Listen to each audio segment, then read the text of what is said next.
오늘은 잠언 17장 22절 말씀을 가지고 은혜를 나누겠습니다. 본문 말씀은 마음이 즐거우면 신체가 건강하나 영이 상하면 뼈가 마른다. 오늘의 본문 말씀을 가지고 내적이 치유라는 제목으로 은혜를 나누겠습니다. 어느 날 선비와 스님이 냇가에서 이야기를 주고받다가 선비가 스님에게 물었습니다. 닭이 닭장에 갇혀 사는 것이 축복일까요? 저주일까요? 19세기 문학철학자 길을 열어준 헤르더는 이렇게 말했습니다. 인간 인생의 슬픔, 고통, 아픔, 걱정, 근심은 세상 떠나는 날까지 존재하는 정신문화라고 하였습니다. 산속에서 수행을 하고 있는 스님과 또 돌아다니는 선비, 이들 사이 서로가 어떻게 어느 정도 이해할 수 있을까요? 나와 너의 사이에 분명히 다름과 차이가 있습니다. 상대성 비교는 우리를 비하와 절망과 좌절과 불신으로 근심과 걱정 속에 살아가게 합니다. 또한 역사와 문화 속에 자기의 흔적을 경외와 존경으로 남기고 싶어 남을 탓하기도 하죠. 그럼에도 불구하고 잔재하고 있는 근심과 걱정, 이러한 것들은 어떻게 해결할 수 있을까요? 오늘 본문의 말씀을 가지고 이 땅을 창조하신 하나님이 구속의 은혜로만 회복할 수 있음을 선포하려고 합니다. 먼저 마음속에 잔재하고 있는 근심과 고통은 왜 생겼을까요? 네, 첫째로 아담의 원죄로부터입니다. 창세기 3장 16절에서는 여자는 해산하는 고통, 임신하는 고통, 남자는 여자를 다스려야 하고 여자는 다스림 받아야 하고 땅을 파서 수고로움이 걱정과 근심을 더해줍니다. 두 번째로는 하나님을 마음에 두기 싫어하는 교만한 마음과 은혜를 망각한 마음입니다. 로마서 1장 28절에서 31절에서는 불의, 탐욕, 살인, 분쟁, 돈을 사랑하고 악을 도모하는 이러한 허망한 생각이 고통의 시작이라고 하였습니다. 그러면 근심과 걱정에서 벗어나려고 하면 어떻게 할까요? 사람들은 근심과 걱정에서 벗어나려고 점장이들과 철학관을 찾습니다. 우리 성경에서도 이러한 일이 있죠. 사울입니다. 블레셋 군대와의 전쟁에서 그는 크게 두렵고 떨림이 있었습니다. 구석에는 자기의 적수 다윗도 참여를 합니다. 불안하고 걱정과 근심에 떨었던 사울은 신접한 여인을 찾아갑니다. 그러면 과연 그가 원하는 답을 얻었을까요? 근데 여기서 중요한 것이 있습니다. 블레셋 장로들이 노함으로 다윗은 이 전쟁에 참여하지 않습니다. 전쟁의 승리와 자기 적수 다윗을 이기고 싶어서 신접한 여인을 찾아갔던 사울은 전쟁에서 패하고 사랑하는 아들 요나단과 함께 죽습니다. 하나님의 말씀이 잠언 16장 9절에서 사람의 마음으로 많은 것을 계획할지라도 그 걸음을 인도하시는 분은 여호와 하나님이라고 하셨습니다. 채워지지 않은 공간, 공허함, 내 힘으로 해결하는 것은 주님 앞에 과연 옳을까요? 우리 주님이 날개 아래 거할 때 초월적인 답을 얻을 수 있다고 성경에서 말씀하고 있습니다. 왜냐하면 하나님께서 우리에게 하신 약속이 있습니다. 오늘 본문 말씀에 쉬운 성경으로는 이렇게 말씀하고 있습니다. 마음이 즐거우면 신체가 건강하나 영이 상하면 뼈가 마른다고 했습니다. 고대 현인들은 하나님이 안에서 마음을 비움으로 즐거움을 찾았습니다. 잠언 15장 13절에서는 마음의 즐거움은 얼굴을 빛나게 하여도 마음의 근심은 번뇌케 한다고 하였습니다. 또 잠언서 14장 30절에서는 마음의 화평은 육신을 즐겁게 하나 시기하는 마음은 뼈를 상하게 한다고 하였습니다. 아침 이슬을 독사가 마시면 독이 되고 소가 마시면 우유가 됩니다. 모든 걱정과 근심을 하나님 앞에 올려드리는 삶을 통해 비움의 즐거움을 배워나가야 할 것 같습니다. 또 다음으로 하나님의 약속은 우리 이스라엘 백성들과 우리에게 주시는 위로였습니다. 주님 안에서는 불가능이 없습니다. 저는 8년 전에 간경화 진단을 받았고 간 이식을 하여야만 했습니다. 엎친 데 덮친 격이라고 공황장애와 대인 기피증과 우울증까지 왔습니다. 저는 저희 집 아파트 14층 옥상으로 올라가서 마지막 시간을 마무리하려고 하늘을 쳐다보았습니다. 그때 저희 눈에 들어온 북한산이었습니다. 북한산을 바라보면서 그 북한이라는 그 이름은 저에게 기쁘기도 하지만 때로는 슬프기도 하고 마음을 아프기도 합니다. 22년 전 제가 그 땅을 바라보면서 그날 그 땅에 가면 거하원을 세우고 금식 기도원을 세우고 노인 시설을 세워서 많은 사람들을 주께로 인도하리라고 주님 앞에 소원한 적이 있었습니다.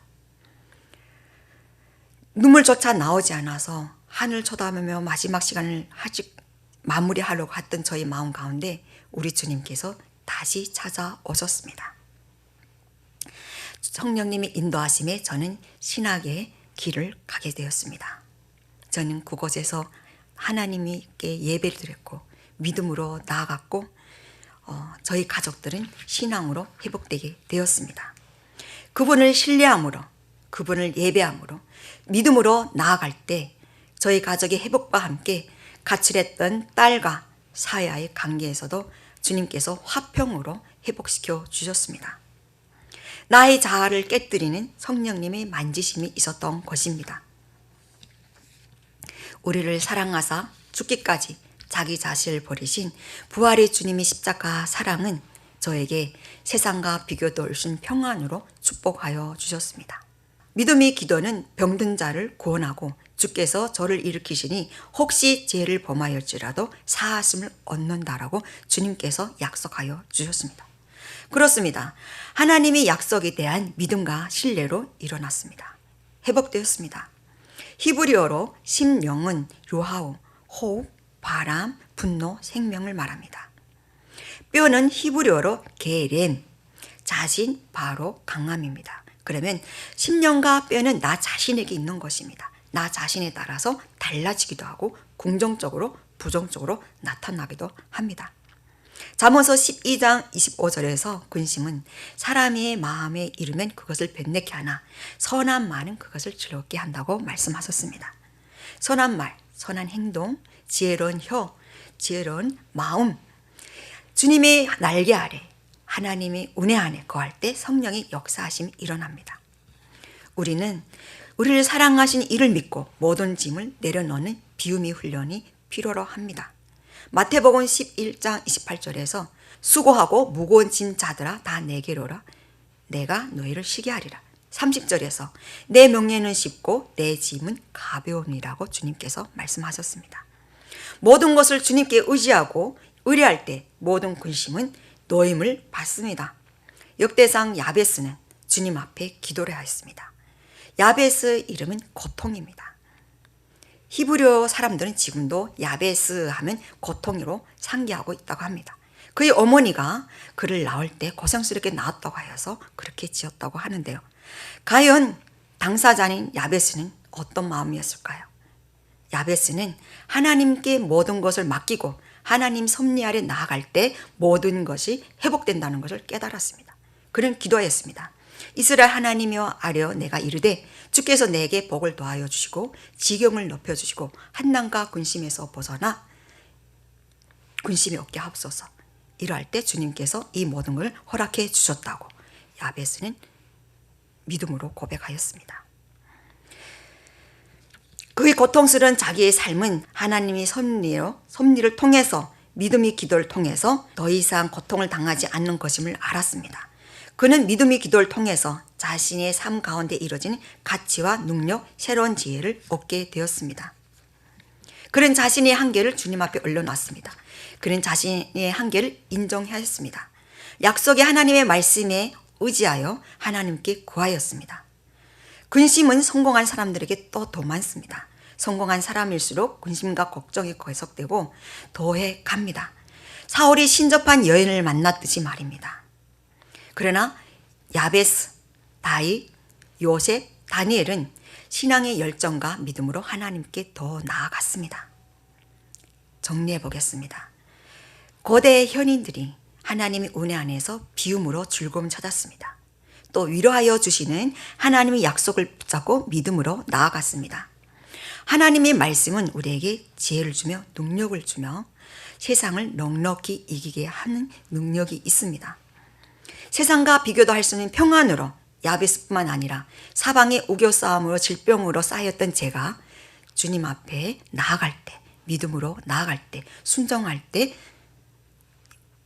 놀라운 주님의 치유가 있었습니다. 시편 110편 1편에서는 여호와께서 이렇게 말씀하셨습니다. 여호와께서 내 주께 말씀하시기를 내가 내 원수들로 내 발판이 되게 하기까지 너는 내 오른편에 앉아 있으라 하셨습니다. 하나님께서 예수 그리스도께서 말씀하셨습니다. 오늘도 모든 원수를 이기신 예수 그리스도께서 오늘 우리와 함께 하십니다. 12해 동안 혈루증을 앓았던 여인이 있습니다. 그는 믿음으로 주님의 옷자락을 만졌습니다. 여자의 믿음은 질병에서, 두려움에서, 근심에서, 걱정에서, 좌절에서 구원을 받았습니다. 그가 믿음과 신뢰함으로 주님 앞에 나아갈 때, 주님의 옷자락을 잡았을 때 마음 안에 생수가 넘쳐나는 놀라운 회복이 있었던 것입니다. 주님의 옷자락을 잡으세요. 사랑하는 성도 여러분, 그러면 하나님의 은혜를 경험하게 될 것입니다. 코로나19로 예배가 금지되었습니다. 비가 오면 나무가 잘 자랍니다. 폭풍이 불면 나무는 뿌리를 더 박습니다. 이것은 진리입니다. 코로나19는 교회를 비난의 대상으로 만들었죠. 저는 이에 대해 할 말이 없습니다. 제가 생각을 해봤습니다. 그들 위해 기도를 얼마나 했는지, 금식했는지, 헌신해봤는지, 희생해봤는지 회개하는 마음을 가졌습니다. 밤이면 하늘의 별만큼 많았던 십자가가 없어지고 있습니다. 그만큼 성도들이 줄어들고 있다는 것입니다. 찬양이 넘치던 10월 예배, 뜨겁게 부르짖던 금요철아 소리가 들을 수가 없게 되고 있습니다. 그러나 저들이나 우리들이나 기억해야 할 것이 있을 것입니다. 주의 권능의 날에 주의 백성들이 거룩한 옷을 입고 즐겁게 예배할 때 새벽 이슬 같은 우리의 청년들이 주께 나오는 그 날이 올 것입니다. 세상 이기신 주님께서 문나라를 심판하며 시체로 가득하게 하시고 여러 나라의 머리를 쳐서 깨뜨리는 그 날이 올 것이라고 저는 믿습니다. 우리는 지금의 모든 상황과 환경을 주님 앞에 올려놓고 내 마음을 비우고 그리스도 이름으로 승리하며 나아가는 것이 믿음입니다. 믿음으로 예배하고 믿음으로 찬양하고 믿음으로 새벽을 깨우고 우리가 나아갈 때 승리는 우리의 것입니다. 초대교회 사도들이 선포했던 주 예수 그리스도 이름이 우리에게 있습니다. 베드로가 이르되 은과 금은 내게 없어도 이것을 내게 주노니 나사로 예수 그리스도 이름으로 일어나 걸어라. 일어나 걸으세요. 주님께서 손잡아 주실 것입니다. 신령과 진정으로 드리는 예배, 영과 진리로 드리는 예배 때 우리 마음에 참 즐거움과 기쁨이 있을 것입니다. 집에 앉아 있을 때든지 길에 갈 때든지 누워 있을 때든지 일어날 때든지 말씀을 강론하며 진정으로 드려지는 예배는 우리 마음의 근심과 걱정을 벗어나게 할 것입니다. 예배하며 찬송하며 성전 미분에 일어났던 초대교회의 놀라운 역사가 오늘도 내일도 우리에게 일어날 것입니다. 이는 주님께서 우리에게 약속하셨고 승리하신 예수 그리스도 이름이 우리에게 있는 것입니다. 감사합니다. 기도하겠습니다.